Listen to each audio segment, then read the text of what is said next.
Well, if you've ever, in your whole life, listened to some videos from none other than the YouTube channel Cult of Black Phillip, you know what this title is a reference to. Better have my money. And that is indeed the topic of Prototype number 13. We are recording this on the 21st of June, 2023. And today, I would like to talk about worker economies and harvesting and all of that fun stuff, depletion, etc. So we're going to go through the whole shebang. But I wanted to talk a little bit about the economic model of Brood War first, as a little bit of context, talk about my understanding of it, what I liked, what I didn't like. And I don't think we'll really bother too much on other games. The economic model that is in other games is usually pretty... I would just say it's not as satisfying and not as interesting as Brood Wars. You can maybe look to Age of Empires or something, but that kind of the economy in that game almost takes over the game to the point where it doesn't really feel like it's as army focused as I would like the game to be. It's all very much maybe equal parts or something split between like economy and like tech/infrastructure and army. And maybe somebody who's a bit more familiar than I am about Age of Empires or, specific Age of Empires games might throw some shade at that description. But that's sort of how it felt to me. It felt like the economy really, it governed a huge amount of the game. There were so many resources and you had to take, keep everything into account and do all these ridiculous upgrades and et cetera, et cetera. So when we're talking about economic models, harvesting, resource gathering, whatever you want to call it, I do think that Brood War does it best. I think, obviously StarCraft 2 is very similar. They have a couple of different elements in there, like the whole high yield resources for the rich Vespene gas and rich mineral field or whatever they're called. So those are kind of known as options for map makers to add more tools and stuff. You'll notice that they are never really mixed in with default mineral nodes, and I feel like that's probably because of wandering in StarCraft 2 being a little silly. And by wandering, I mean like workers try to mine a node, they can't because it's occupied by some other worker, ergo they go somewhere else, right? So that kind of thing can indeed happen. And of course, there's a lot of other things about StarCraft 2 that are unsavory, like the fact that you never really have diminishing returns on your workers means that, yeah, you can expand and you will want to expand for a variety of reasons, but you don't necessarily want to transfer workers over, like unless you overbuilt them before expanding, which means you probably didn't math out your time to expand very adequately and all that. That's a big deal, actually, because it means that you get to a point before you've reached full saturation where it is more optimal to get more resources. And the reason why that's useful is because it basically means that if you are contained, then you can still, at a lower degree of significance or a lower degree of efficiency, you can still escape, having whatever your current worker count is and get better economy. So that's one thing that I really like about Brood War is that it gives you this choice where if you do contain your opponent, you have them at a disadvantage because you have access to more bases, but they can still pad their economy by building more workers. And then obviously they'll have more to transfer when they do eventually break out of the containment, assuming they do at all. So I think all of that is pretty useful. And one of the things that I want to keep in mind as we go through this whole explanation of economy and what I like about Brood War, there are definitely ways that you could improve it. I think, for example, one of the things that we did in Cosmonic Brood War, our gigantic overhaul of StarCraft 1, is that we made Vespene geysers harvestable like mineral fields without any capped structure. And then we made the capped structures be more of a tiered, like a high tier tech option. So Terran and Zerg need to get tier 2, and Protoss need to spend a good amount of money, like almost as much minerals as it would take to expand, and obviously a decent amount of gas as well, in order to do that. And that will increase the gas economy, like the amount of return that you get per resource or whatever. So if you harvest from a capped geyser, then that will give you access to more resources on that one worker's return than if you harvested it uncapped. And then we also have an additional Vespene node called the Vespene Ridge, and that gives you access to less than a capped geyser or an uncapped geyser, and you can't cap it at all. So it's more like a very commoner garden situation. Now, in Brood War, the reason why I feel like you could use something like that is it would allow you to start getting, it would avoid gas steals being quite so powerful. I mean, because you could have already banked a little bit of gas beforehand. Obviously, you can still gas steal to stop them from harvesting from it at all. But in theory, that this also would mean that you would have more access to like ridges, for example, which can't be capped. And if you had like one geyser, one ridge in every base in Brood War, well, suddenly you're in a situation where oh, we can harvest from the ridge if our geyser gets capped. So there's still some flexibility, but gas dealing is still useful. It's just not like quite so binary in something like, for example, Protoss versus Terran, where the Protoss can just like completely shut out a ton of options. You see that even at the highest level, where there's certain strategies that if you do them are ridiculous hard counters to certain other strategies, to the point where I don't even think if high-level Terrans decide to do something that would be very fragile to a gas steal on a 1v1 map where you don't have to scout to find your opponent, then like it's a really surprising moment, right? Because like, well, the Protoss can just walk in with their worker and just shut your entire strategy down, and then maybe you're a little bit more, forced into some sort of all-in, and it's telegraphed and whatever. So that can be really bad. It also might just make you build your own cap way sooner than you would normally be comfortable with. So there's a bunch of cases where that becomes a problem. But you can see that like that's one of my first really significant issues with the way that Brood War's metagame has unfurled surrounding the economy.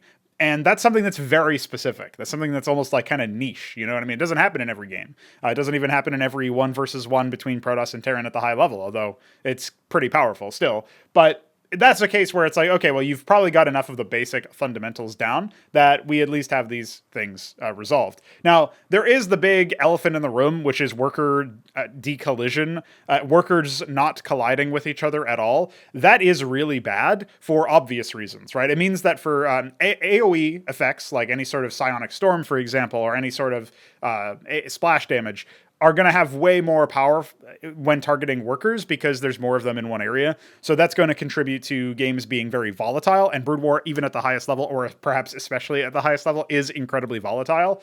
Maps have tried to, resolve this to some degree, but you can only do so much with just maps. And you probably should only do so much with just maps, by the way. Like, I actually don't think it's the role of the map to try to completely rebalance the whole game and do all these weird gimmick shit like, that I forget what the map is called, but it has 76 in the name and it has 76 in the map, and it's just a fucking joke. Like, playing on it is a farce, clearly. So yeah, that's the kind of stuff that just doesn't make any sense to me.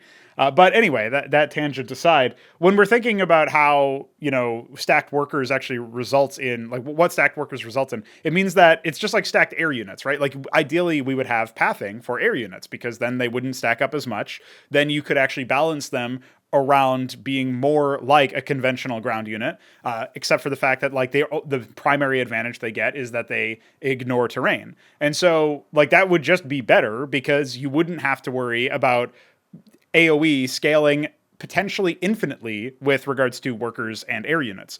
The problem is that actually building a pathfinding model that successfully and consistently gives you the same returns regardless of what the situations might be. Like, if you spawn in this base, you always get the same amount of income per, second per worker or whatever, or per minute per worker.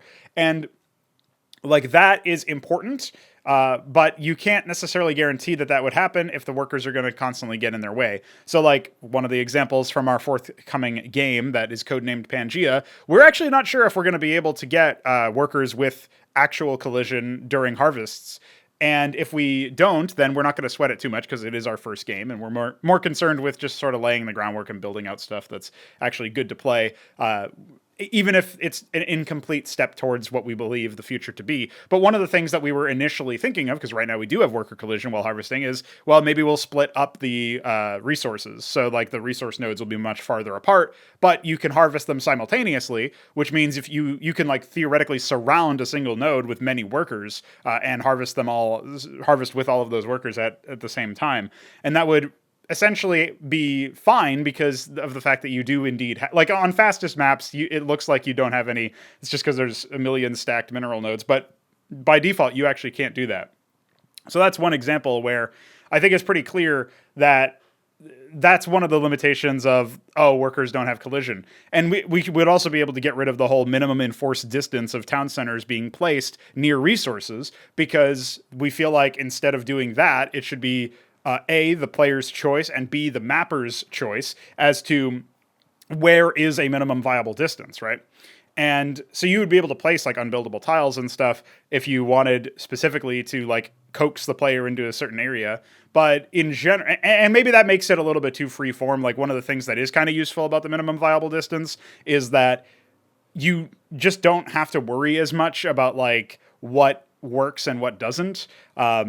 You like if the player needs to find out based on like wherever they are in the map what the actual optimal distance between the town center and the worker, like the resource nodes, are, that can be potentially a lot of overhead, especially for newer players where it becomes a little bit awkward. And so rules, like legislating it, is a little bit unsavory from a designer point of view, but from a new player point of view, it might actually be ideal or at least better or something. So I'm not blind to that, but it is something that I think we could experiment with removing and seeing about how to do it elegantly and leave the game in a better position than it was previously. So that's sort of one of the things that I'm thinking about as well. But these are really high level things that require total like reverse engineering of a bunch of stuff. If we were to even attempt to do it in Brood War, we would have to completely redo the pathing for the collision stuff. And yeah, we would just have to do a lot of extra work that isn't really tenable. So in the context of like light changes to Brood War, or changes that which are possible in Cosmonic Brood War to the Brood War formula, that's sort of what we're focusing on here. And I still wanted to make sure that I made mention of the whole like worker collision, the town center placement, the simultaneous harvesting, because when you fix the fact that workers are stupid when they have collision, you unlock a lot more sensible sets of interactions. And I think Age of Empires does this by like basically not actually respecting pathing, but then repulsing the units, almost like air units in StarCraft 2 or whatever, when they finish moving. At least that's what it seems like they do in some of the earlier games. So that's obviously pretty silly. And of course, we are all familiar with Command and Conquer and similar titles that have those styles of harvesters. And those units are really dumb, and they are like dragoons or medics on steroids. Like if you hate the pathing of units in Brood War, then you fucking despise these units in CNC and similar titles, because the harvesters will constantly get in their own way, and they'll have all of these problems where their efficiency is dictated very heavily by like, do they get stopped by other units or by each other if you build too many of them. So like the scale becomes constrained very heavily as a result of that. Everybody who has followed this content for a while will probably be familiar with my Priority Survive playthrough, during which on several occasions I had to look at my harvesters and they were actually stuck trying to path into each other to get the last node of resources. And I just will never forget that one, man. Like, obviously that's just their pathing not being feature complete and functional, but that's also another thing that can happen when your workers have collision. So you got to be a little bit cognizant of that. And like that, it's a taller ask than it may initially seem on its face, especially when you realize like Brood War's pathing, for example, is actually quite poor at resolving conflicts, I would say. Like it's definitely the best pathing in terms of respecting the player's wish, but it's like it only because of the fact that, well, I would just say it's like the least bad pathfinding in any RTS game that I've played. It doesn't have any squads. It doesn't have push priority. It doesn't have like the stuff that makes all of the units like flock together into a circle like in StarCraft 2 and just like artificially increase the value of AoE and etc. And because of this feature and because of the pathing being the way that it is, it creates these very, very low time to kill balls, and obviously has fomented the creation of something like the Disruptor unit to begin with, to say nothing of the fact that obviously the Colossus was an absolute titanic force, mostly due to the fact that units would just clump up together really, really closely. Like, you can fix a lot of those problems in StarCraft 2. I mean, you can turn off the flocking, but you can also just go in and increase the actual collision size of units slightly, and that resolves a decent amount of it. I think you might even be able to turn off the push priority system too, but it's been a while since I've even bothered looking into that. And I feel like once you're in that situation, you can then start to address like time to kill issues, hard counter issues, where yeah, this unit deals like 25 extra damage, but only versus this one unit type XD. Like, you can just get rid of all that junk that is clearly made by like high school dropouts or something instead of actual game designers. And that's an easy fix, right? At that point, there's no problems. But, well, there's still some problems, especially with performance. But, like, you can at least get to a better point. And the point I'm making about collision is that you definitely need your, and pathing, of course, you need your units to like actually be readable. You need your units to be able to be like kind of have their own space that makes sense. And some units, yeah, sure, like a Zergling in Brood War, right? It makes sense for them to be able to be packed together. But in the case of, even in the case of those units in StarCraft 2, it's just way too tight. So it doesn't surprise me that Blizzard has never really attempted to make it so that workers have collision while harvesting. Like we think, I think maybe they have collision in Warcraft 3 when harvesting lumber. And I can't remember if they have collision in Warcraft 2 and 1. But I'm pretty sure during the gold mine stuff, they don't have collision. I could actually be wrong about that, though. It has admittedly and thankfully been a very long time since I've played that game. So let's talk a little bit more about Brood War, though. The main topic at hand here is definitely going to be related to harvesting, but I did want to touch on depletion. This is another thing I'm not super happy with in Brood War, how resources just deplete to the point where they are completely useless, except for gas, but minerals are completely expunged from the map at a certain point. And I feel like this is pretty bad because what I look at that for is I think to myself, like, okay, if you're going to be in a situation where you have map-based attrition, essentially, where diminishing returns occur because you mine out the bases, okay, that's something, that's acceptable, but should it deplete to the point where you go from getting like 8 minerals per return to none at all? Like, that seems like a really steep drop-off. And considering at the pro level where you solve this by you solve the equation of like how many workers you need pretty well. Like, everybody kind of knows how many workers they need. They don't have the cheat in StarCraft 2 where they can check how many workers they actually have by mousing over their supply icon. So they just have to sort of be a little bit on the ball and actually like learn how many units they have, etc.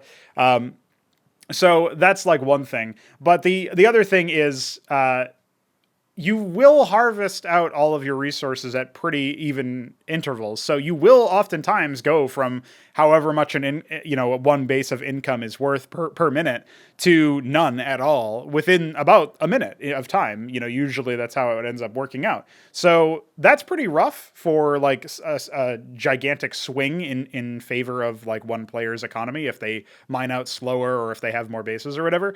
And I feel like it does create yet another instance of volatility. But in principle, I really like the idea that the map eventually does become a little bit more barren in terms of resources, because I feel like that will encourage you to, okay, you have the option to continue on in your current format, but if you want to sustain your war machine in the state that it was, your military production and your static defense placements and whatever else you were doing when, before the resources were depleted, then you have to actually expand outward. Otherwise, you are forced to scale down your production.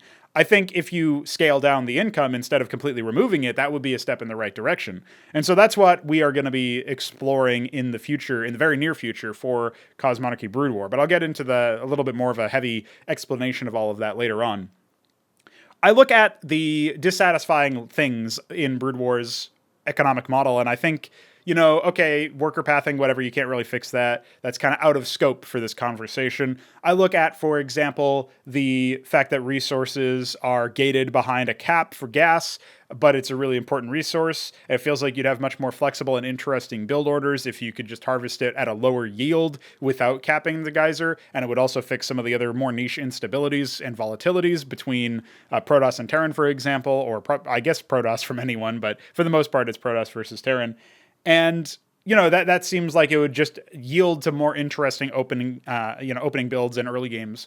And then I think about the fact that you obviously have the depletion aspect, and the depletion is probably the one that I disagree with the most voraciously and heavily. I look at depletion and I just think to myself, like, it would be more interesting. Like I guess what the problem is that most people think of depletion as a fix for stalemates. But in actuality, I don't think you would have this problem of stalemates if you did have partial depletion, because odds are you're not expanding at exactly the same time. You don't have exactly the same worker counts. And it's really hard anyway to have like a pure, what would you say, like an actual mirror matchup in Cosmonarchy Brood War, because we have such deep tech trees with so many options that even if you go ZVZ, one of you might go Quasrock, which is the spawning pool. One of you might go Hydrock, Hydralisk then.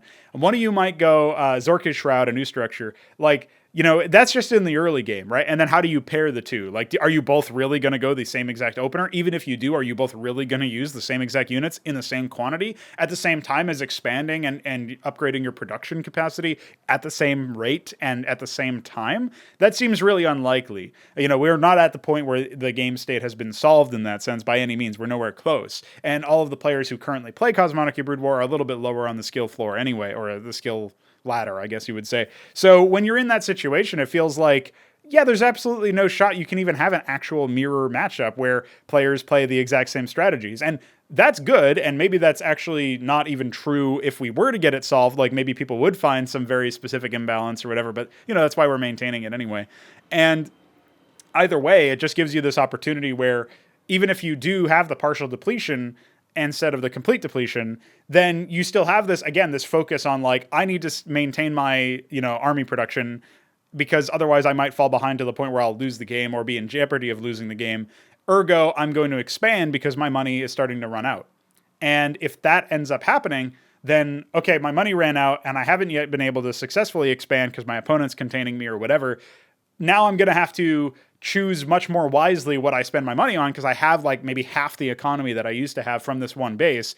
And that is much more playable, even though it is a significant disadvantage, than straight up having, half of the economy period on two bases, for example, because one of your bases is completely depleted.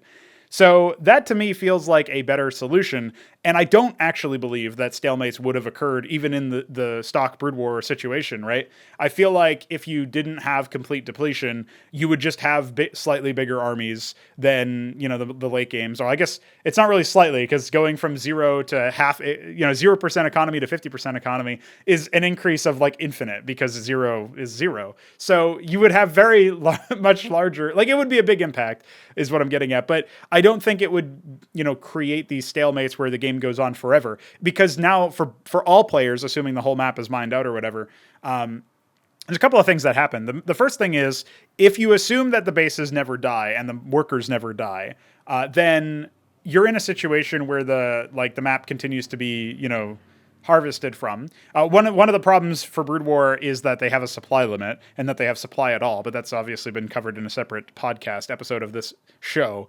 And that's one of those things to me where I'm like, okay, well, whatever. That's kind of by the by and maybe out of scope for this conversation too. But assuming a world without supply, or at least without max supply, or at least without max supply being so low, you could actually afford to have workers mining at all the bases. And assuming that's the case, okay, we still got acceptable income, but now we have less money overall since we've depleted the whole map. Now we have to, each individual fight means more because we have less overall units to throw at the problem. So now we might be in a situation where we have less units than, we obviously have less units than we did when the map was still rich. So now our individual fights obviously mean a lot more. The other thing that happens is if I, destroy a base from you, I can then take it and get some economic boost. So the map still has value at all stages of the game, instead of it just being, oh, I killed one of the 20 hatcheries Zerg has, and some static defense and stuff that was guarding nothing and was not useful at all. It is actually useful, and it also means that worker harassment, which is always something that happens a lot in Brood War, becomes ever present instead of just partially present, and it continues the whole choice of well, what do I spend my resources on? Do I spend my resources on upgrading my economy by training more workers? And, if worker harassment is still viable, then training workers must still be viable. And so you get to play the full game for a longer period of time. Now, some people would just disagree and say that the full game even includes the stupid 5-minute ZVZs that happen where you just spam Zerglings. And the full game also includes the stupid shit that will happen when you're all mined out and everything is so super tense. But I think you would still get that tension, but in an organic way, and not in a way that feels so divergent from the rest of the game and completely different. If you just had partial depletion, you'd still be playing more of the same game, in the same way that if we could somehow fix ZVZ in Brood War to not be slapstick and stupid, then what we would achieve is feeling like that was playing the same game, just in a different manner, right? It's still play. If I don't think that people think that TVT and TVP, and even TVZ for that matter, are the Terran-oriented matchups, the matchups that include Terran. I don't think people think of that as playing a different game. And I also don't think that PvP and PvZ feel particularly different. It's really just ZVZ that feels super stupid. And I'm sure there's a couple of other matchups that have very specific stupid things about them, like TVZ, with all the stupid point and click bullshit that you're doing with science vessels irradiating defilers that are casting plague, and Dark Swarm that are making lurkers invulnerable while burrowed even against siege tanks. And it's just stupid. And the whole thing is dumb. And that's that's obviously not really what you would want. Oh no, my defiler has been point and clicked to death. I better cast all these spells that make it so that I can point and click the enemy to death too. Like, it's just goofy and not really playing StarCraft. So, we can all kind of understand that, I think. And to that point, if we could play the game, like if we could generally play the game and eliminate those like outlier matchups from being dumb, but also like eliminate those outlier moments in the average game where you do end up depleting resources from a couple bases, if we could go back to playing StarCraft at more common points throughout the entire game, I think that would be an upgrade, and I don't think it's particularly arguable. It's just a question of whether you conceptualize those stupid point-and-click adventure moments and the very stupid, like, oh, I have no money, so I better use my last 2 units. And like, that's interesting and tense and exciting, but it does feel like we could have gotten something more genuine and satisfying in its place instead of just, oh, look, the fireworks because the last couple of units are alive or whatever. And I still think that like you could still achieve those situations where you only have a couple of units. It would just be because of base trades instead of, oh, the money ran out in the map, which base trades happen more often than money running out of the map anyway. So I think it wouldn't necessarily even be that significant in terms of removing those good things that we all maybe remember fondly to some degree. So anyway, we have plenty of other things to cover here, and the depletion part is definitely like a big one. And now that I've explained sort of why I'm not a super fan of it, at least of the complete and total depletion, I still want to stress that I do see the value in partial map attrition, because if the map is giving you diminishing returns on the bases that you have established for a while, or that have been harvested for a while, right? Because you could take an enemy base, especially if we think outside of 1v1s, if we think about team games or free-for-alls or something like that, then yeah, somebody who knows who actually harvested this, but the point is I have it now and I can still get permanent value from it. And that I think can be pretty useful.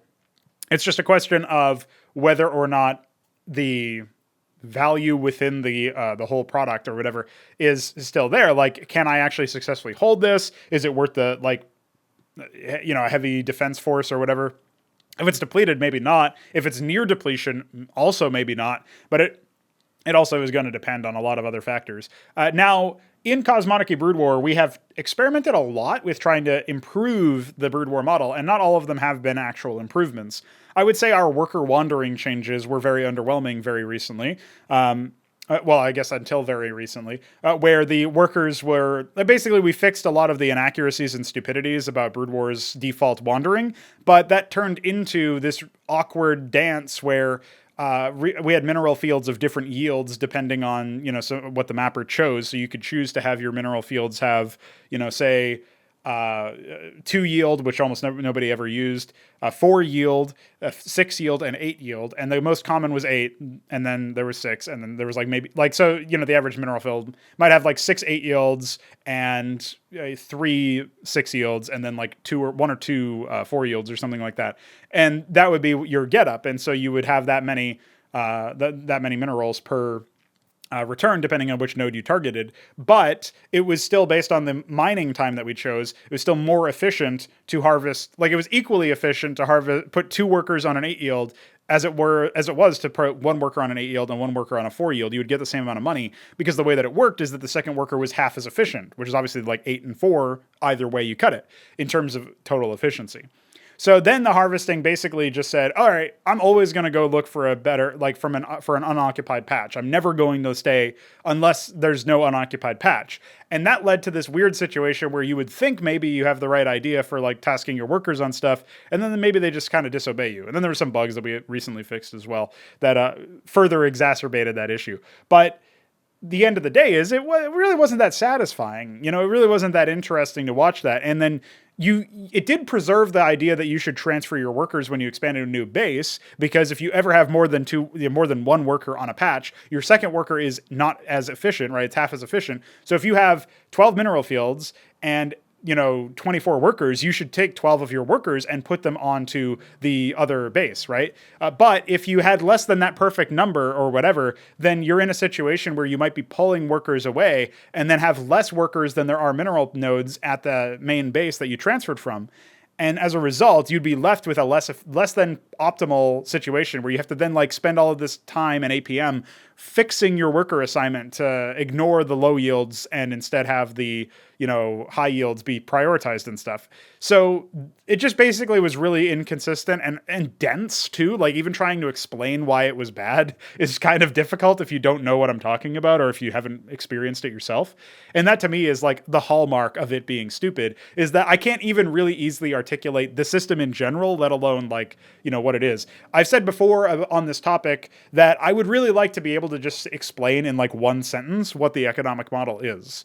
And, I guess you can do that in Brood War. It's just, workers harvest resources, and when you've built enough workers because the wandering stops happening. And that's pretty much it, right? Now, there's like some extra lines you would need to explain gas, I guess. But like that's the default economic model. Now, in CMBW, it's actually, there's opportunity for it to be even simpler. I guess like the other thing you have to mention about Brood War is obviously mineral fields deplete. Vespian geysers deplete after being capped, and then they turn into only 2 instead of 8. So they deplete, but they are still there permanently. So anyway, the other thing that you can talk about in CMBW, though, is you can mention how any resource node works this way. So this includes gas, right? So like it's actually primed to be even more simple and easy to understand and intuitive than stock Brood War, because it doesn't have special rules for gas beyond the fact that you can cap the nodes to increase the yields. But it was still really awkward because of, in practice, how clunky and stupid the workers ended up feeling. So what we're going to be trying to do now is we're going to bring back the system that we had some time ago where resources did indeed deplete as far as the minerals go. I mean, gas did this too, but we're not going to deplete gas anymore.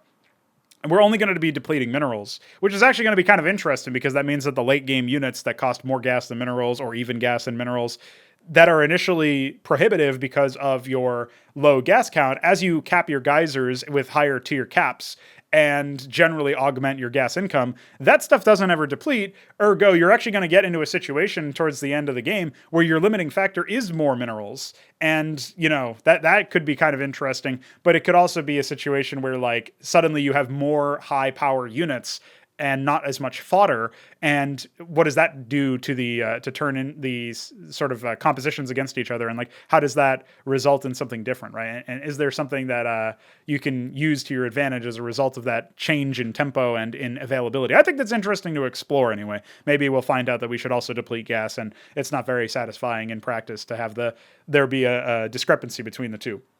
But for now, we're just going to be depleting minerals.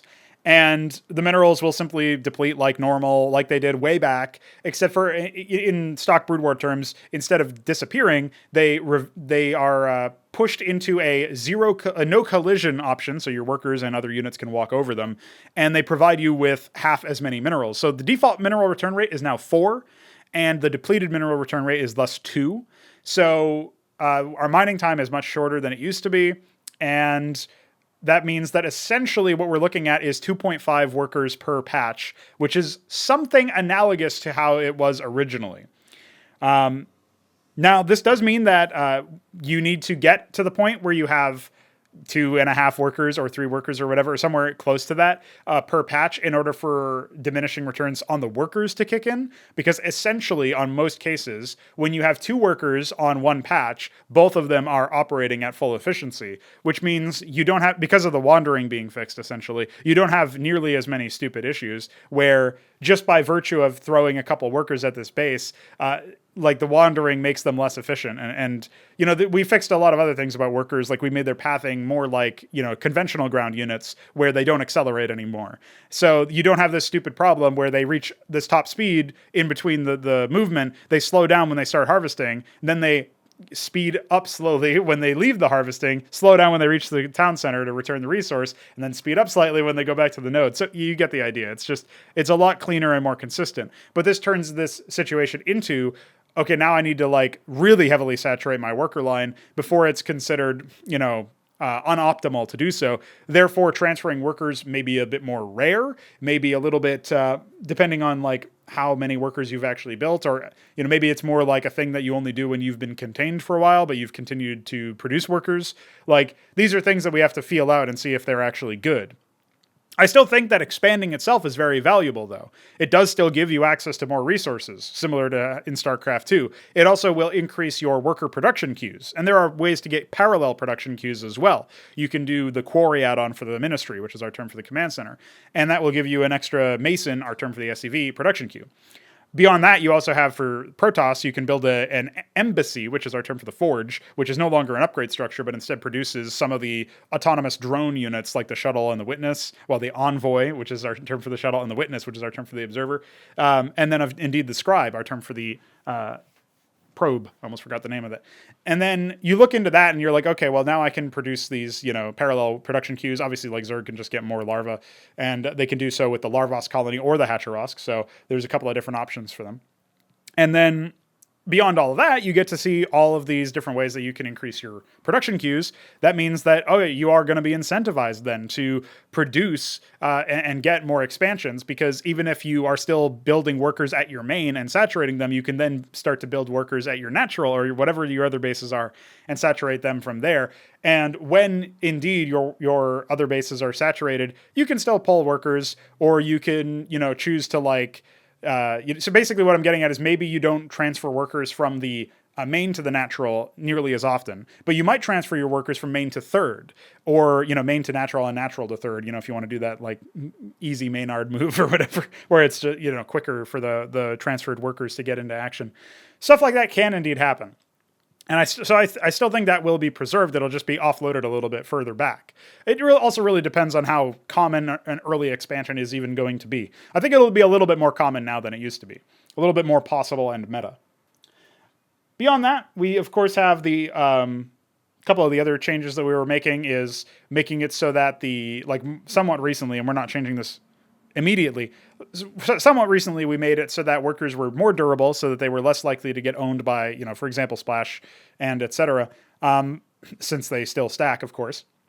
The other thing that we did was we increased their training time, so they take a little bit longer for you to get, fully kitted out and it adds more value to parallel worker production structures as well. So there's a lot of reasons to potentially do that. Parallel production queues, I should have said. So I feel like all of that is actually a promising situation. And I feel like as we go forward from here, this should be more like Brood War, but still like, an improvement to Brood War. Like we went off into the fucking woods and tried our wild ideas with the resources of different yields and the nodes having all these different things about them. Now we're just in a little bit more of a consistent situation, and you have to deplete resources in order to make them, no longer provide collision. And, maybe we still are in a situation where you have variable resource counts at the start. So something that does very seldom get used or whatever in Brood War. Oh, I guess not seldom is the wrong word. So some resources, like by default, it's 1500 for all the resources. Other resource nodes will have, say, 750. So half of that, which means that they mine out in half the time.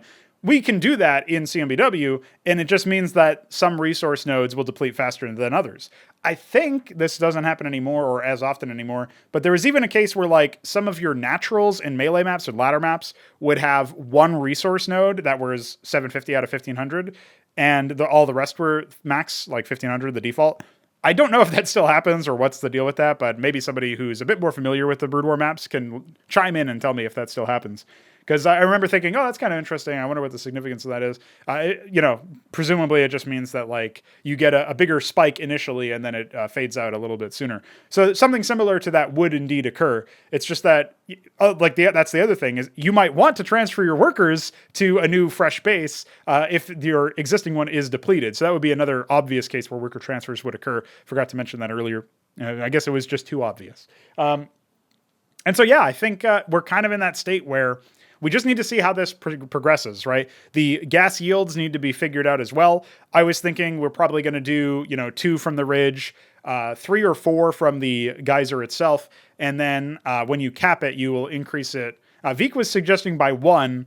I don't think we're going to have that many geysers per base. So I think it's probably fine to increase it by 2 each time. But my thinking was 2, 4, 6, 8. 6 being when your tier 2 cap is in, and 8 being when your tier 3 cap is in. But maybe 8 is too much, considering the changes to the harvest time and stuff. So who knows what's exactly going to happen. I think even getting an increase of 1 is probably significant. So maybe we do 2, 4, 5, 6 or something like that. I would like it to be 4 for the uncapped geyser because it's divisible by 2 and also it's matching the resources for the minerals. So you get this idea of like, I get 4 from an undepleted mineral field, I get 2 from a depleted mineral field, and then I get 4 from a geyser, an uncapped geyser, and 2 from a ridge. And so there's parity there. I think that that's kind of elegant, but if it ends up being too much gas for whatever reason, and we don't feel like changing the costs based on the idea that like, oh, the units are just going to have to get more gas costs or whatever, then that's something else that we can explore a little bit later on. And yeah, we're once again into the breach, into the frying pan, figuring out what needs to be changed, what needs to be done.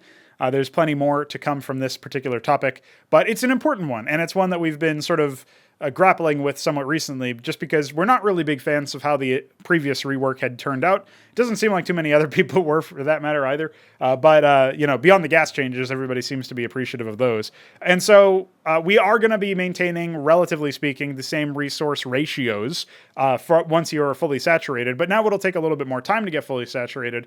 And, hopefully this also just means that the pace is preserved and the volatility is still not very low, or not very high rather. We want that low volatility, medium time to kill area. I've seen some combat from Stormgate. Some people are complaining that it's like Warcraft 3 in terms of how slow it is. I don't know, realistically speaking, they haven't actually shown actual gameplay. They've shown these stupid prescriptive events.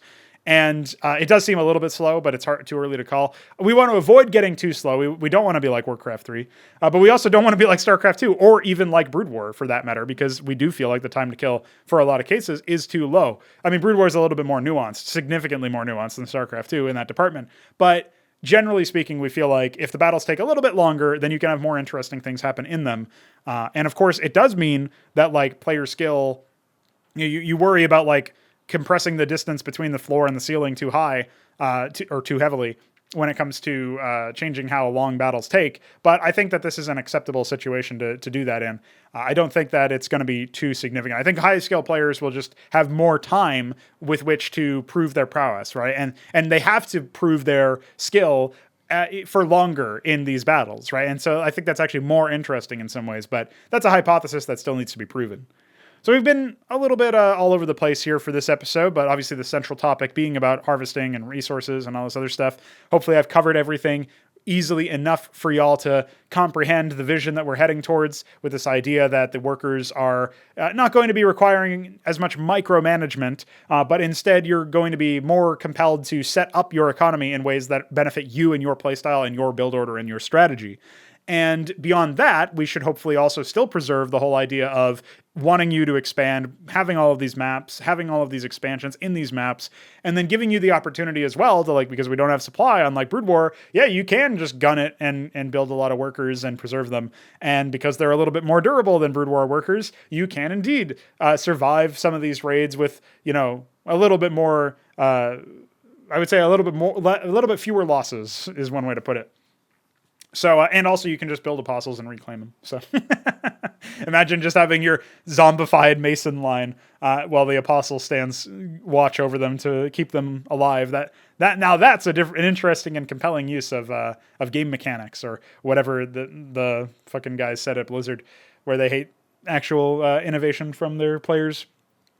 So I do have a question from Myrian. Now, if you are a fan of this content and of the games that we're making and the content and mods that we're making and all this other stuff, you can always send us some moolah if you're interested, and of course only if you're actually able to. I was saying this recently on the server, actually, the Discord server, which is where you can also be a little bit more involved in discussion. I definitely don't want people to be like, oh yeah, I have to donate to these guys. Nah, just if you actually like what we're doing and you think it provides you some value, or you want questions asked. I mean, there's almost like a product and service relationship there as well, where if you're somebody like Myrian who we're about to answer a question to, you can just ask a question when I record some of this shit, and you can enjoy the answers as they come. So yeah, anyway, you can go to coffee.com. There's a link in the description. It'll take you right to where you need to go to hand us your hard-earned threes. But again, only if you're actually able to. We do appreciate the support.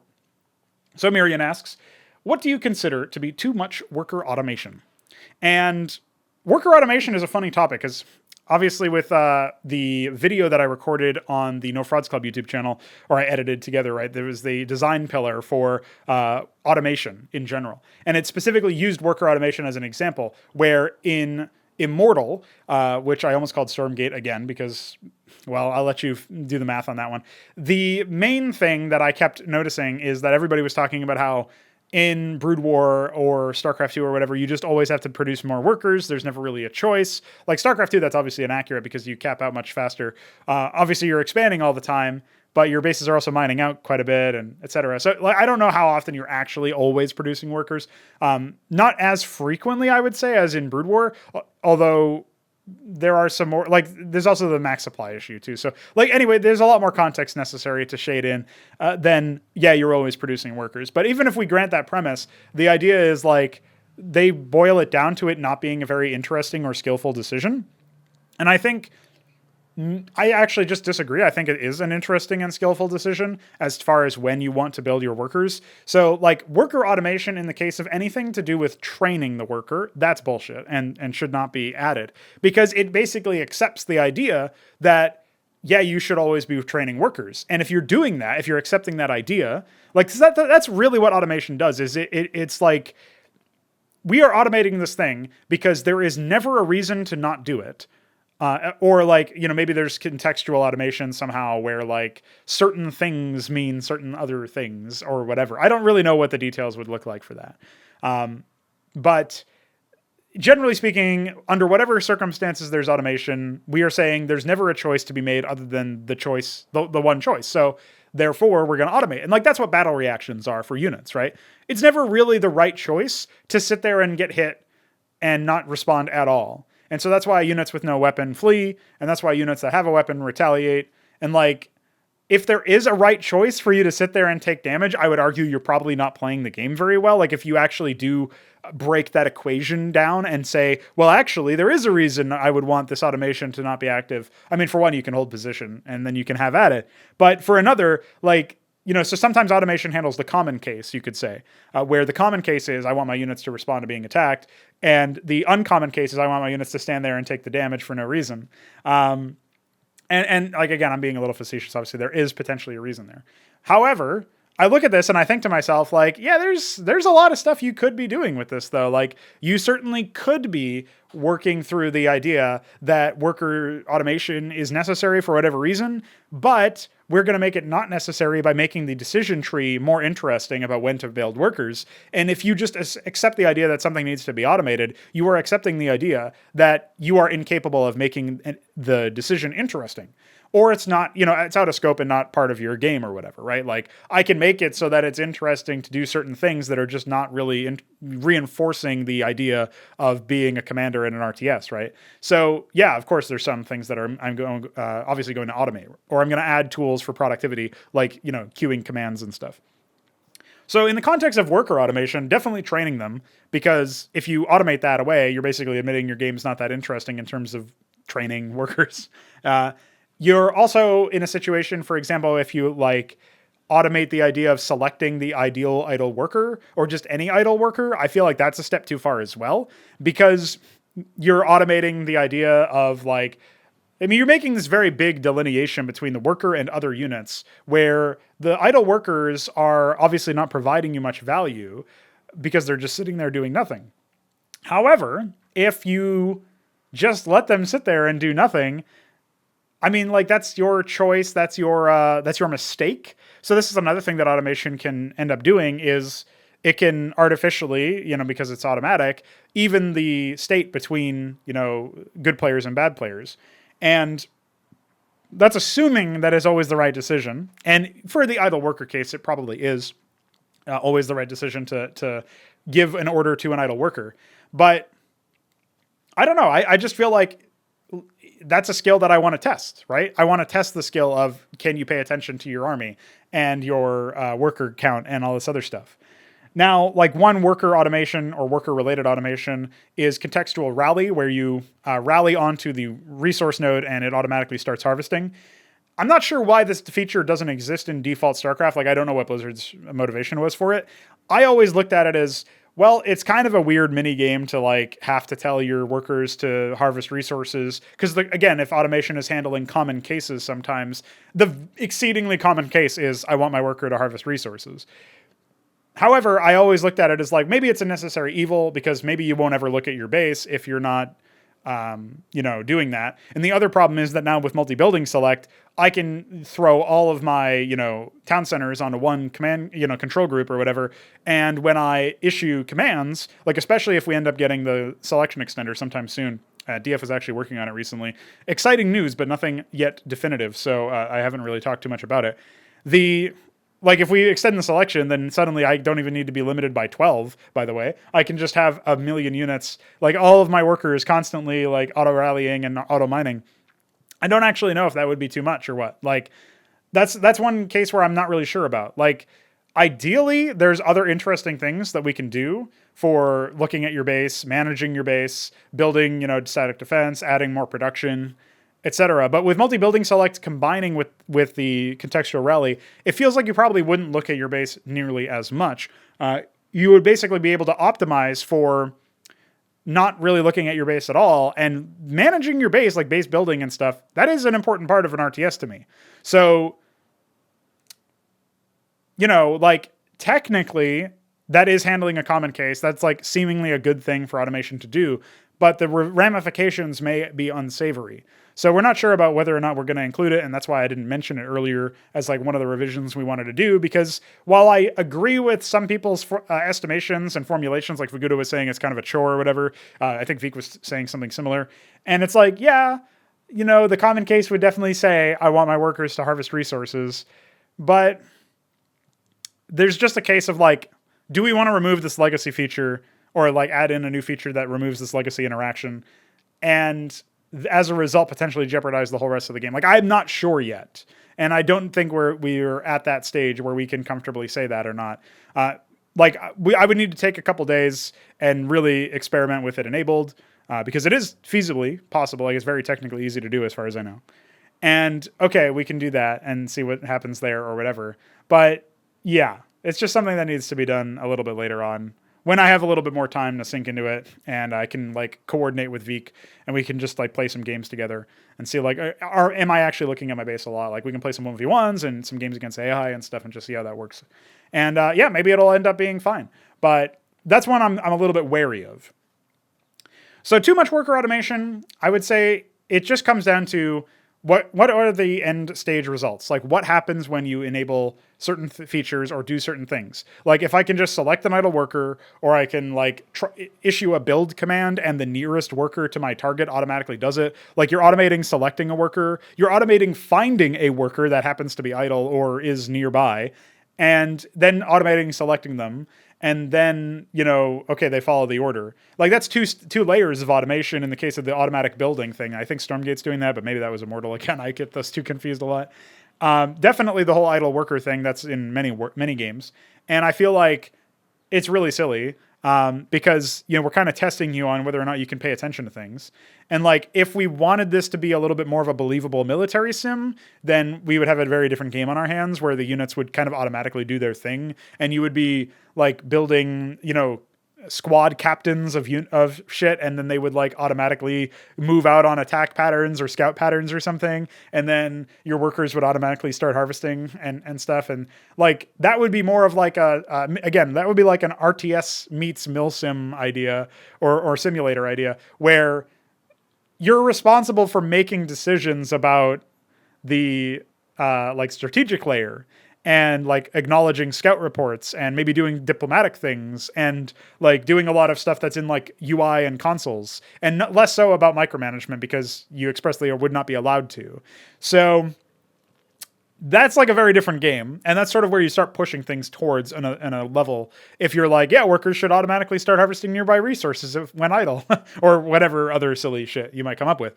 So yeah, it just depends on like, how does it impact the game as an RTS? What does it do to the game's feeling as an RTS? And that's definitely what I would worry about for any of these sorts of automations. And indeed, that's what I worry about with regards to contextual rally, even though I can easily see why keeping it included feels like a stupid Band-Aid, and it would be much better to just rip the Band-Aid off, fix whatever's underneath that Band-Aid, and then like you've got a more complete and interesting game. But that's in the same way that I feel like workers having collision would be better and more interesting and more actualized and less stupid.